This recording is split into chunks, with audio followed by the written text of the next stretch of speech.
JCB இயந்திரங்களை கொண்டு government court ஆர்டரோட வந்து இடிக்கிற நியூஸை நாங்கள் டெய்லி படிச்சுட்டு இருக்கோம். ஆனாலும் அந்த அவேர்னஸ் இல்லை.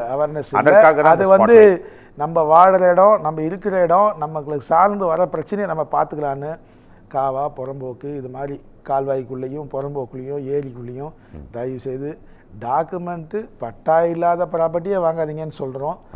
கிராமநத்தம் எக்ஸிஸ்டிங் வில்லேஜுக்குள்ளே போய் பார்த்தீங்கன்னா கிராமநத்தம் பூர்வீகமாக வாழ்ந்துட்டு இருப்பாங்க.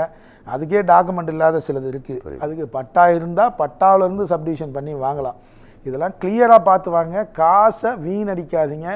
ஒவ்வொரு ரூபாயும் நமக்கு வேலிடிட்டி, அதை பார்த்துங்க. அதாவது நம்ம வாங்குகிற சொத்து நம்ம தலைமுறைக்கும் பயன்படணும், தலைவலியே இருக்கக்கூடாதுன்னா பக்காவாக அப்ரூவல் பார்த்து வாங்குங்கன்னு சார் சொல்கிறாரு. ஒன்னொரு காலர். வணக்கம், வெல்கம். இது குமுதம் ஸ்பாட்லைட். உங்கள் நேம் சொல்லுங்கள் ப்ளீஸ்.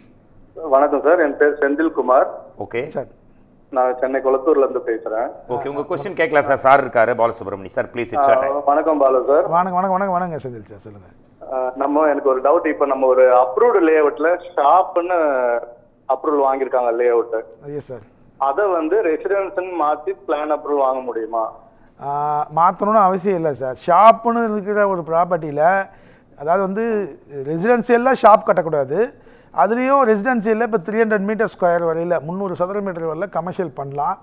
ஷாப் சைட்டுக்குள்ளே ரெசிடென்ஸ் பண்ணலாமான்னா இது ஹை நெக்ஸ்ட் கேட்டகரி கமர்ஷியலு, அதுலேருந்து ரெசிடென்சியல் பண்ணிக்கலாம்.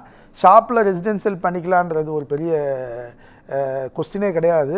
பட்டு சில இடத்துங்களில் என்ன பண்ணுவாங்கன்னா அதில் ஒரு சின்ன ஷாப்பாவது காமிச்சு மீதி ரெசிடென்ஸ் பண்ணிக்கணுவாங்க. 100% எலிஜிபிலிட்டிஸ் இருக்குது சார். நீங்கள் ரிஜிஸ்டர்டு இன்ஜினியரை வேணால் குளத்தூர்னா என்னை வந்து பாருங்கள். 100% உங்களுக்கு எலிஜிபிலிட்டிஸ் இருக்குது. நீங்கள் வாங்குகிற ப்ராப்பர்ட்டினுடைய லீகல்ஸு, ரோடு விட்த்து இதெல்லாம் பார்த்து வாங்குங்க. அப்ரூவல் ஒரிஜினலாக அப்ரூவல் லே அவுட்னா குறிப்பாக பார்த்துங்க. அது ஷாப்புன்னு அப்ரூவல் லே அவுட்டில் இருக்குதா பார்த்து வாங்க.